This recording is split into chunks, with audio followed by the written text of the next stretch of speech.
واقعہ سلطان صلاح الدین ایوبی قسط نمبر 216 اپنا اسلامک اسٹوڈیو۔ ناظرین، اس رقاصہ کا آدھے سے زیادہ جسم عریاں تھا۔ یہ ناممکن تھا کہ یہ رقاصہ حمیرہ ہو۔ تیسری بار رقاصہ اس کے قریب سے گزری تو بھی خلت نے اسے ٹکٹکی باندھ کر دیکھا۔ رقاصہ بھی اسے دیکھ رہی تھی، اب کہ وہ رک گئی۔ تمہارا نام کیا ہے؟ رقاصہ نے پوچھا۔ خلت نے اپنا وہ فرضی نام بتایا جو اس نے وہاں لکھوا رکھا تھا اور پوچھا، آپ نے نام کیوں پوچھا ہے؟ تم مجھے گھور گھور کر دیکھا کرتے ہو، اس لیے نام پوچھ رہی ہوں۔ حمیرہ نے ایسے لہجے میں کہا جس میں شریف عورتوں والی ذرا سی بھی جھلک نہیں تھی۔ کہنے لگی، تم سپاہی ہو، اپنے کام پر توجہ رکھا کرو۔ خلت کو کوفت ہوئی، لیکن اسے خوشی بھی ہوئی کہ یہ حمیرہ نہیں۔ حمیرہ تو بھولی بھالی لڑکی تھی۔ ناظرین، اسی شام ہال میں ضیافت تھی۔ ریمانڈ کے جاسوسوں کا کمانڈر 3-4 روز پہلے آیا تھا، اس کا نام ونڈسر تھا۔ یہ ضیافت اسی کے اعزاز میں دی جا رہی تھی۔ خلت نے معلوم کر لیا تھا کہ یہ جاسوسی کا ماہر ہے اور جاسوسی کے نظام کو بہتر بنانے کے لیے آیا ہے۔ شام کا اندھیرا گہرا ہو گیا تھا۔ ہال میں مہمان آ رہے تھے، کھانے چنے جا رہے تھے اور شراب کے دور چل رہے تھے۔ ابھی ونڈسر نہیں آیا تھا۔ خلت اور اس کے ساتھی کی ڈیوٹی ہال کے دروازے پر تھی۔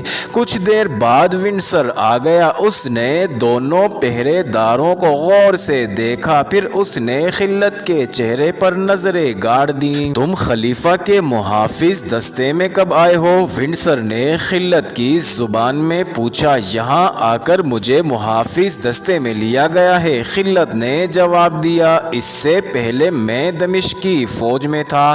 تم مصر بھی گئے تھے؟ ونڈسر نے پوچھا۔ نہیں، ونڈسر نے دوسرے پہرے دار سے خلت کے متعلق پوچھا۔ تم اسے کب سے جانتے ہو؟ ہم دونوں دمشق کی فوج میں اکٹھے رہے ہیں، اس نے جواب دیا۔ ایک دوسرے کو اچھی طرح جانتے ہیں اور میں شاید تم دونوں کو اچھی طرح جانتا ہوں، ونڈسر نے مسکرا کر کہا۔ ذرا میرے ساتھ آؤ۔ وہ انہیں پہرے سے ہٹا کر اپنے ساتھ لے گیا۔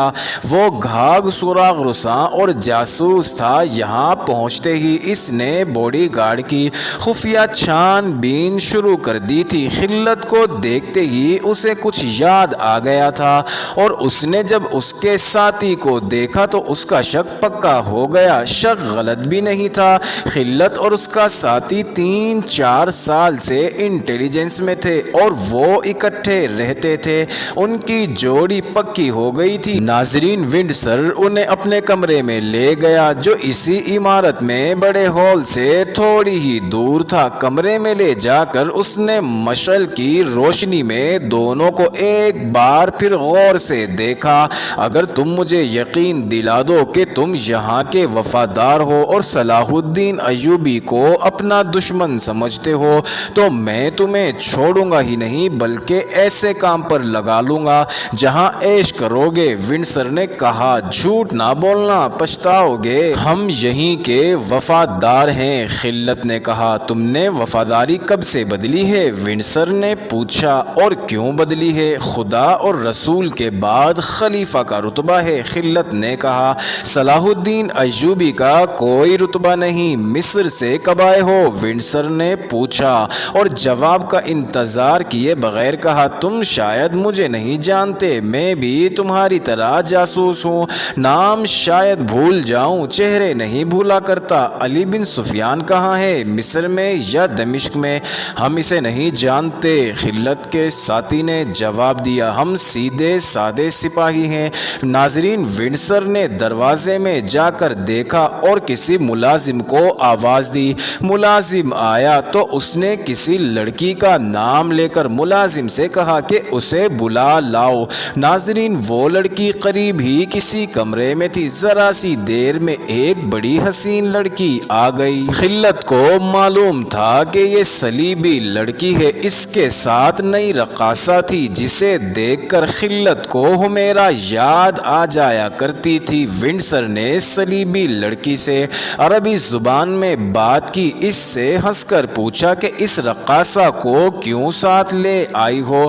لڑکی نے جواب دیا کہ یہ میرے کمرے میں تیار ہو کر آ گئی تھی اور میں تیار ہو رہی تھی۔ آپ کا بلاوا آیا تو سمجھی کہ آپ نے مجھے ضیافت میں ساتھ چلنے کے لیے بلایا ہے، میں اسے بھی ساتھ لے آئی۔ کوئی بات نہیں، ونڈسر نے کہا، اچھا ہوا یہ بھی آ گئی ہے، تماشا دیکھ لے گی۔ اس نے صلیبی لڑکی سے کہا، میں نے تمہیں کسی اور کام کے لیے بلایا ہے۔ دونوں پہرے داروں کی طرف اشارہ کر کے اس نے لڑکی سے کہا، ان دونوں کے چہروں کو دیکھو، شاید تمہیں کچھ یاد آ جائے۔ لڑکی نے دونوں کو بڑی غور سے دیکھا، ماتھے پر شکن ڈال کر سوچا، پھر دیکھا اور اس کے ہونٹوں پر مسکراہٹ آ گئی۔ اس نے خلت اور اس کے ساتھی سے پوچھا، تم کس وقت ہوش میں آئے تھے؟ دونوں نے ایک دوسرے کی طرف دیکھا، پھر لڑکی کو دیکھا۔ خلت حاضر دماغ تھا، وہ جان گیا کہ انہیں پہچان لیا گیا ہے۔ وہ بچنے کے طریقے سوچنے لگا، یہ اب عقل اور ہوش کا کھیل تھا۔ اس نے بھولا بن کر کہا، میں سمجھ نہیں سکتا کہ پہرے سے ہٹا کر آپ نے ہمارے ساتھ کیوں مذاق شروع کر دیا ہے؟ ہمارے کماندار نے دیکھ لیا تو ہمیں سزا دے گا۔ تم پہرے دار نہیں ہو، ونڈسر نے کہا، تم دونوں کو وہاں کھڑا کرنے کی بجائے بہتر ہے کہ وہاں کوئی بھی کھڑا نہ ہو، وہاں تمہاری کوئی ضرورت نہیں۔ اس نے خلت کے کندھے پر ہاتھ رکھ کر کہا، یہاں آ کر اپنا حلیہ ذرا سا تو بدل لیا ہوتا۔ سلطان صلاح الدین ایوبی اور علی بن سفیان جاسوسی کے ماہر ہیں، لیکن ہم بھی اناڑی نہیں۔ اپنے آپ کو مصیبت میں نہ ڈالو، فوراً بتا دو کہ تم دونوں مصر سے آئے ہوئے جاسوس ہو۔ تمہارے ساتھ میری اور اس صلیبی لڑکی کی ملاقات پہلے بھی ہو چکی ہے، تم مجھے نہیں پہچان سکے کیونکہ میں بگاڑے ہوئے حلیے میں تھا۔ میں نے تمہیں پہچان لیا ہے کیونکہ تم آج بھی اسی حلیے میں ہو جس میں 2.5 سال پہلے تھے۔ ذرا ذہن پہ زور دو، تمہیں یاد آ جائے گا۔ مصر کے شمال میں تم دونوں ایک قافلے کے ساتھ چل پڑے تھے کیونکہ تمہیں شک تھا کہ یہ قافلہ مشکوک ہے۔ تم نے ایک قافلے کے ساتھ سفر کیا تھا، ایک رات بھی قافلے کے ساتھ گزاری تھی، مگر تمہاری بدقسمتی کہ تمہاری جب آنکھ کھلی تو تم صحرا میں اکیلے پڑے تھے۔ قافلہ بہت دور نکل گیا تھا، ونڈسر نے انہیں یاد دلایا۔ ناظرین، خلت اور اس کا یہی ساتھی جاسوسوں کی سراغ رسانی کی ڈیوٹی پر تھے۔ یہ 2.5-3 سال پہلے کا واقعہ ہے۔ سوڈانیوں کو شکست تو دی جا چکی تھی، لیکن وہ صلیبیوں کی مدد سے مصر پر حملے کی تیاریوں میں مصروف تھے۔ مصر کے اندر صلیبی جاسوس اور تخریب کار سرگرم تھے۔ ان کے سراغ رسانی کے لیے علی بن سفیان کا جاسوسی کا نظام کام کر رہا تھا۔ سرحدوں پر گشتی دستے بھی تھے۔ مصر کے اپنے جاسوس مسافروں وغیرہ کے بھیس میں سرحدی علاقوں میں گھومتے پھرتے رہتے تھے۔ ایک بار خلت اپنے اس ساتھی کے ساتھ مصر کے شمال میں گشت پر تھا۔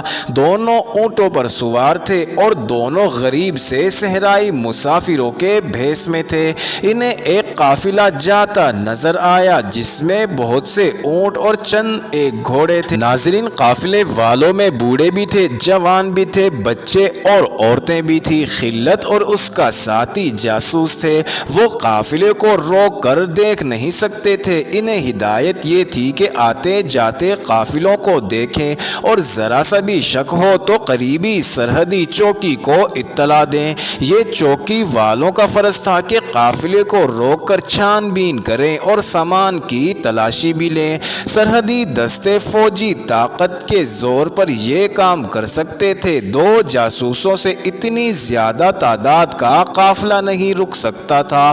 خلت اور اس کے ساتھی نے ہدایات اور ٹریننگ کے مطابق قافلے والوں پر یہ ظاہر کیا کہ وہ مسافر ہیں اور آگے جا رہے ہیں۔ ناظرین، اس زمانے میں یہی طریقہ تھا کہ مسافر اکٹھے چلا کرتے تھے کیونکہ سفر بہت طویل اور لوٹ مار کا خطرہ زیادہ تھا۔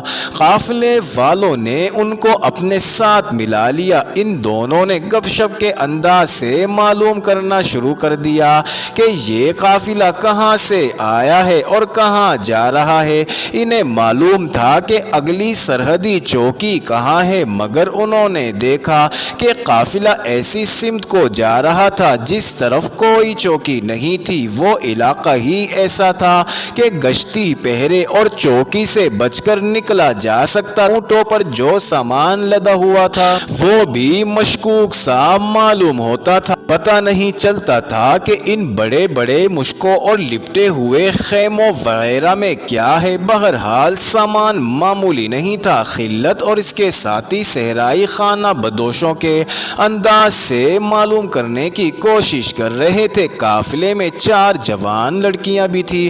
ان کے لباس تو خانہ بدوشوں بلکہ بدھوؤں کی طرح تھے۔ ان کے بالوں کا انداز بھی بتاتا تھا کہ تہذیب و تمدن سے دور رہنے والی لڑکیاں ہیں، لیکن ان کے چہروں اور آنکھوں کے رنگ اور خد و خال کی دلکشی بتا رہی تھی۔ یہ معاملہ کچھ اور ہے اور یہ بہروپ ہے۔ ناظرین، قافلے میں ایک بوڑھا آدمی تھا۔ اس کا رنگ گورا تھا اور چہرے پر جھریاں، مگر اس کے دانت بتاتے تھے کہ اس کی عمر اتنی زیادہ نہیں جتنی چہرہ بتا رہا تھا۔ اس بوڑھے نے خلت اور اس کے ساتھی کو اپنے ساتھ کر لیا اور بڑے پیارے انداز سے ان سے پوچھنے لگا کہ وہ کہاں سے آئے ہیں اور کہاں جا رہے ہیں۔ خلت اپنے متعلق غلط باتیں بتاتا رہا اور اس سے معلوم کرنے کی کوشش کرتا رہا کہ قافلہ کہاں سے آیا ہے اور کہاں جا رہا ہے اور سامان کیا ہے۔ وہ بوڑھا اتنی اچھی باتیں کرتا تھا کہ خلت اور اس کا ساتھی اس کی باتوں میں الجھ گئے۔ چلتے چلتے شام ہو گئی، پھر رات گہری ہو گئی اور قافلہ چلتا رہا۔ ناظرین، خلت نے قافلے کا رخ بدلنے کے لیے بوڑھے سے کہا کہ فلاں طرف سے چلیں تو منزل قریب آ جائے گی۔ اس کا مقصد تھا کہ قافلے کو چوکی کے قریب سے گزارا جائے۔ صاف پتہ چل رہا تھا کہ قافلہ چوکی سے بچنے کی کوشش میں ہے۔ معزز ناظرین، یہ انٹرسٹنگ ویڈیو جاری ہے۔ اگلی ویڈیو قسط نمبر 217 میں دیکھنا مت بھولیے گا۔